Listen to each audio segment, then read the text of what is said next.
A paz, amados, sejam bem-vindos, dando continuidade aos nossos minutos de reflexão na palavra de Deus, né? Ali, amados, quando Jacó sai de Betel após fazer aquele pacto com Deus, ele vai em direção a Harã, né, a cidade de Harã, onde ele iria encontrar na sua parentela ali, e no meio dessa parentela, o seu tio Labão, que é irmão da sua mãe, de Rebeca. Então ele sai ali para achar esses parentes dele, né? Procurando ali os parentes dele. Quando ele está chegando assim no início, na entrada da cidade, ele se depara com um poço, né? E em volta desse poço, três rebanhos de ovelhas, né? E ele percebe, né, que ali tinha um poço onde as pessoas retiravam água daquele poço para dar para as ovelhas. Antes de levá-las, pastoreavam, tomavam água ali e para depois voltarem para o aprisco. Nisso, ele percebe, né, que fica pessoas ali em volta que tiram essa pedra. Existe uma pedra muito grande ali onde cobria esse poço, né, para cobrir o poço. Eles tiravam aquela pedra, tiravam a água, dava para as ovelhas e depois cobriu novamente o poço com aquela grande pedra. Então existiam alguns homens ali, né? E ele vai e pergunta: de onde vocês são? Eles respondem: nós somos de Harã. E vocês conhecem Labão? Ele pergunta. Ah, Labão, filho de Naor, conhecemos sim. Como ele está? Pergunta Jacó. Está bem. Agora são parentes. Por que eles perguntaram filho de Naor e não Betuel, né? Porque, na verdade, Labão e Rebeca são filhos de Betuel, que é o filho mais novo de Naor. Mas eles falam lá em descendência, né? No caso, eles estão falando da descendência. Então, os avós ou bisavós, que seja, eles também eram chamados de pais, por quê? Eles queriam dizer a descendência, né? De onde vinha, descendente de quem, né? E então por isso que ele coloca, é como se fosse, eles chamam como se fosse, fala como se fosse pai mesmo, né? Embora fosse o avô, na verdade. Mas eh, Labão era irmão de Rebeca, filha de Betuel, que era filho de Naor. Ou seja, Labão era neto, na verdade, de Naor, né? Bom, e continuando, ele perguntou ali sobre ele, aí eles responderam assim: olha, inclusive aquela moça que vem vindo ali na frente com aquelas ovelhas é filha de Labão, né? Aí, nisso ela se aproxima e Jacó vai lá e tira a pedra, né? Estampa ali o poço, né? E tira a água e dá para as ovelhas de Labão. Porque Rebeca era pastora, estava pastoreando ali com as ovelhas, né? E nisso sei dizer que a Bíblia diz que Jacó se aproxima dela, lhe dá água para os camelos e tal, e ele a beija, né? Beija, e diz a Bíblia que ele levanta a voz assim e chora, né? Porque foi um momento de muita emoção para ele. Ele estava vindo de uma viagem longa, muito cansativa, 700, mais ou menos 750 quilômetros já havia andado por toda aquela viagem perigosa ali no deserto, né? E ali, né, quando ele se viu assim perante de alguém da família, da parentela dele, né, ele se sentiu assim, tipo um alívio, né? Poxa, eu consegui, já cheguei, já encontrei os meus parentes. E também foi muito bom, ele sentiu assim como se fosse uma providência de Deus ali, né? Já ter conhecido Rebeca ali naquele momento ali, ou Rebeca, Raquel, naquele momento ali, né? E a palavra diz que ele se apaixona por Raquel, né? À primeira vista.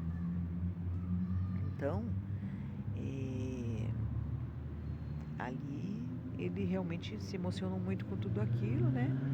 E contou para Raquel que ele era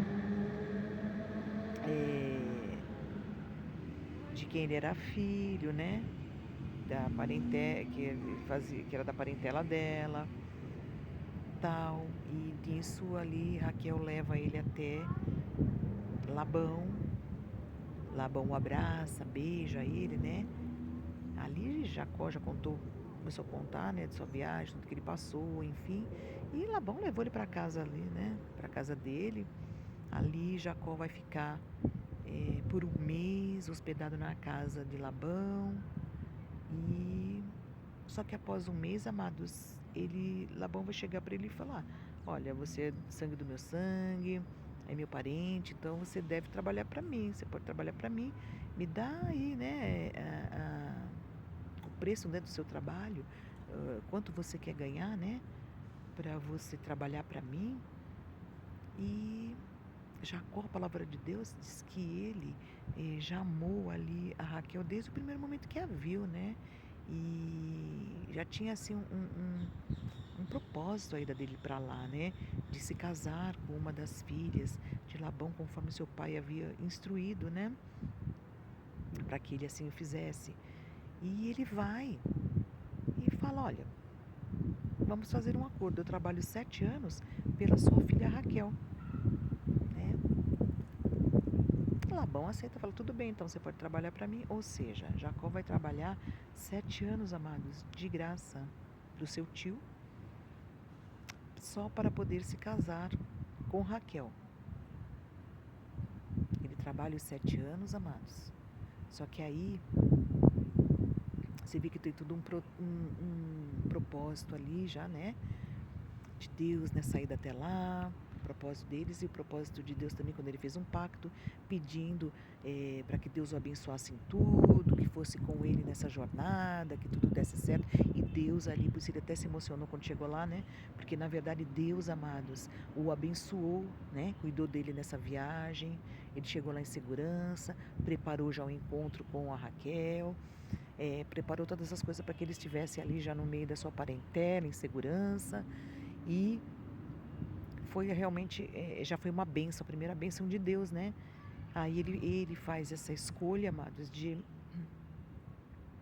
trabalhar esses 7 anos ali para o sogro, né? Para o tio dele, que vai ser o sogro. Nisso ele trabalha ali e, como eu disse, né? Deus é maravilhoso, ele fez um pacto ali com Deus, e realmente Deus o abençoou. Só que, amados, existia, como nós vamos dizer assim, alguma brecha, quando a gente não anda corretamente, Deus nos abençoa, mas a gente tem que acertar algumas contas, algumas coisas, aparar algumas arestas, né? E no caso, ali ele trabalhou 7 anos, quando ele trabalhou 7 anos, ele foi lá e pediu, né? Poxa, agora me dá a Raquel, né? Como esposa, eu trabalhei já os 7 anos por ela, cumpri com o nosso combinado, com o nosso trato, né? Nisso, Labão vai fazer uma grande festa ali, amados, grande festa mesmo, onde chama muitas pessoas importantes, todas as pessoas importantes dali, um banquete maravilhoso, ele faz um banquete maravilhoso ali, só que ele manda para a tenda de Jacó a sua irmã Lia, né?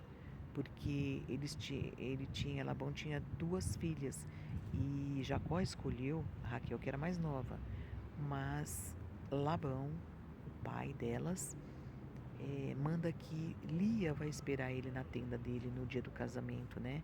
E após beber muito vinho e tal, né?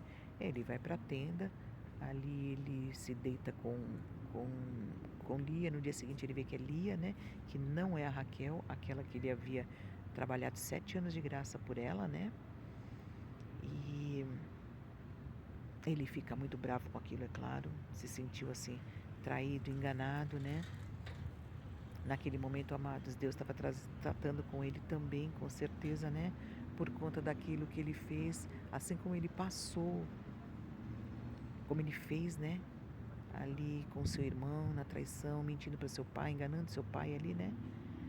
Ele hoje, né, nessa situação, né? Ele vai passar pela mesma situação, sentir a mesma coisa, né? Que ele fez, daquilo que ele plantou. Ele foi enganado por Labão, né? Então ele sentiu ali o que é ser enganado, né? O que é passar por uma traição, né? Alguém mentir para você, te enganar. E quando Deus faz assim, deixa a gente passar por essas situações, amados, não é que Deus está punindo, não é isso, não é castigo, mas assim, é exatamente para que a gente aprenda, cresça, para a gente aprenda a não fazer mais, a cometer os mesmos erros, né, que a gente comete. Então a gente tem que se acertar com Deus nesse aspecto e ao mesmo tempo aprender as lições, amados, as lições que às vezes as pessoas têm assim como um castigo, algo ruim, né? Não, não é ruim, amados. Não é ruim, não é castigo de Deus. Deus não castiga ninguém. Nós apenas colhemos o que plantamos, nós apenas passamos muitas coisas assim para o nosso crescimento, até muitas vezes coisa que a gente não plantou, a gente fala, poxa, como é que eu estou colhendo? Mas tudo coopera para o bem daqueles que amam a Deus, tudo coopera para um propósito maior de Deus, tudo coopera para o nosso crescimento. E foi assim ali, amados, com Jacó. Ele pôde entender o peso, né, daquilo que um dia ele fez lá atrás, com seu pai mentindo, enganando. Hoje ele foi enganado da mesma forma, né? E isso talvez fez até com que ele aceitasse melhor, né?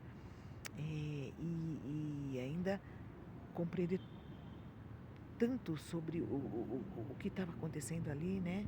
Que Deus permitiu que ele passasse, que ele fala, eu trabalho mais 7 anos, então tudo bem, né? Labão fala, se você quiser, aqui primeiro a gente casa a nossa filha mais, é nosso costume, casa a mais velha, né? E depois casa com a mais nova. Se você quiser casar com Raquel, você espera passar o tempo, né? Que eles tinham um tempo lá de núpcias, assim, tipo, acho que uma semana, eu te entrego Raquel, mas só que você trabalha para mim mais 7 anos. E ali Labão fez com que ele trabalhasse mais 7 anos de graça para ele, né? E nisso, Jacó falou tudo bem, aceitou, porque ele queria casar mesmo com Raquel, né? Ele amava Raquel desde o primeiro momento que viu, ele amou, né? Diz a palavra. Então ali ele quis realmente ficar com Raquel e falou, não, eu pago o preço, trabalho mais 7 anos, não tem problema. Ele vai trabalhar mais 7 anos por isso, né? Por esse desejo, né? De casar com Raquel. E a Bíblia diz que depois disso ele ainda trabalhar mais 7 anos, amados, de graça para o sogro. Então ali, amados, ele estava realmente se acertando com Deus, pagando as suas dívidas, vamos dizer assim, né? Se corrigindo, crescendo, aprendendo, se preparando para receber coisas maiores de Deus, né? Ele tinha, amados, que, como é que eu vou dizer? Pagar a sua conta, vamos dizer assim, né? Sabe? Aprender a ser fiel, a ser correto. Ele precisava desse tempo, né? Para o seu crescimento, para o entendimento de coisas maiores. Deus precisava prepará-lo para as coisas vindouras, né? O que viria ali pela frente, né? Então, amados, esse tempo foi um tempo muito importante na vida dele, porque a gente vendo assim, poxa, todo esse tempo trabalhando de graça, tal, mas tudo tinha um propósito, sempre é um propósito maior de Deus, né? E nós vamos ver daqui para frente quantas coisas ainda, né, vai acontecer, como Deus vai abençoá-lo. Muitas coisas vão acontecer ainda na vida dele, né? Após esse período dele de aprendizado, de crescimento, né? Mas nós vamos continuar vendo isso, mas vamos refletindo, amados. Vamos refletindo de como as coisas acontecem, como Deus trabalha na nossa vida, né? E nós vamos ver que até as coisas que parecem ruins não são ruins. Elas são para nos fazer crescer, né? Para nos preparar para coisas maiores, né? Para as bênçãos maiores que Deus tem para a nossa vida, para cumprir com os propósitos de Deus. Ninguém vem para essa terra a passeio, nada acontece por acaso, né, amados? Então é muito importante a gente refletir sobre essas coisas, mas nós vamos continuar vendo, nós vamos continuar refletindo, vocês vão ver como é lindo, como é maravilhoso o nosso Deus. Amém, amados? Mas até o próximo vídeo, tem muito mais ainda para a gente refletir, né? E crescer no conhecimento da palavra de Deus, né? Nos alimentarmos com a palavra de Deus, compreendermos as coisas e começarmos a não mais reclamar, mas sim agradecer ao nosso Deus, né? Maravilhoso, que está aqui cuidando da gente, que está nos dando oportunidades maravilhosas de crescimento, de voltarmos a Ele, de compreender o seu grande amor, né? É tremendo, amados. Amém? Fiquem todos na paz do Senhor Jesus. Até o próximo vídeo. Fiquem com Deus.